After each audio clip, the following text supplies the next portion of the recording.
E o que pode acontecer com o trombo? O trombo ele pode seguir várias vias, né? Então ele pode ter várias consequências. Então pode acontecer do trombo parar num determinado local, por exemplo, se houver aquela injúria do endotélio, ele vai parar ali, ou ele pode ter vindo de um determinado local e parar numa bifurcação, numa ramificação, tá? E aí ele vai crescer. O crescimento do trombo, ele se dá muito mais longitudinalmente, então ele cresce em extensão, em comprimento, do que em largura ou altura. Por que isso acontece? Se a gente pensar na questão da alteração da velocidade, quando você tem a deposição de um trombo em um determinado local, se o fluxo está vindo nessa direção e ele bate com esse obstáculo, ele vai acelerar a velocidade no lúmen estenosado e ele vai desacelerar a velocidade no pós-estenose e vai alterar a direção do fluxo nessa região próximo da parede.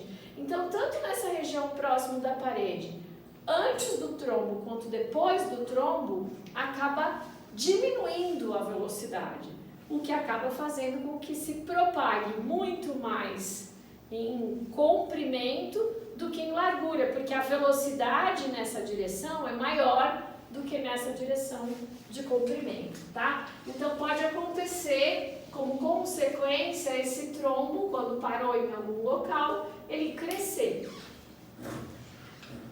Segunda consequência, o que pode acontecer com o trombo? De repente se formou um determinado trombo, ele não está tão aderido assim à parede, a velocidade de fluxo ali residual próximo do trombo ela é alta, e aí vai acabar levando o trombo para viajar dentro dos vasos. Ele vai viajar e a viagem chama embolização, tá? Então ele pode embolizar, ele pode caminhar e ele vai parar num determinado vaso cujo calibre seja próximo do tamanho dele, tá? Então esse trombo embolizado, ele vai parar num determinado local em que o calibre é menor do que o próprio tamanho dele e ele vai ter como consequência uma obstrução vascular. Terceira possibilidade, daí é quando o médico entra com alguma droga ou com algum tipo de tratamento. Então a terceira possibilidade, após a detecção de um trombo, é que ele se dissolva. Isso é o que a gente quer, né, na verdade.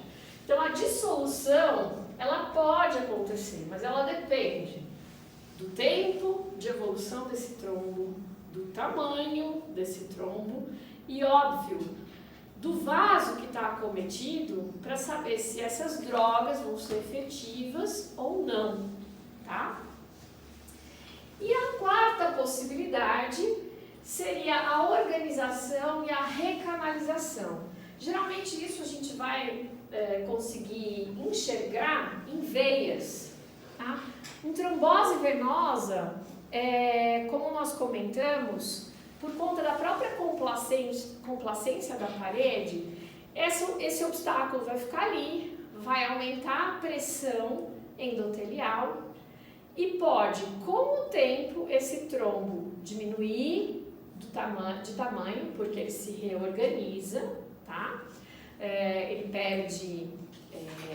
Ele aumenta o número de fibras, né? Então ele acaba diminuindo de tamanho e ele acaba ocasionando, né, nas veias esse aumento da pressão que vai estimular o endotélio a formar novos vasos e dá tempo também, pelo meio do trombo, se formar novos canais vasculares. É como se formassem túneis dentro do próprio trombo, tá? Então a gente acaba chamando isso de recanalização, tá bem? Isso só no venoso tem a recanalização. É o mais comum, tá? Eu acho que na teoria isso poderia acontecer com qualquer trombo. O que acontece é que geralmente trombose arterial tem consequências muito mais agudas do que a trombose venosa, tá? Mas eu já peguei, por exemplo, um paciente com trombo arterial em artérias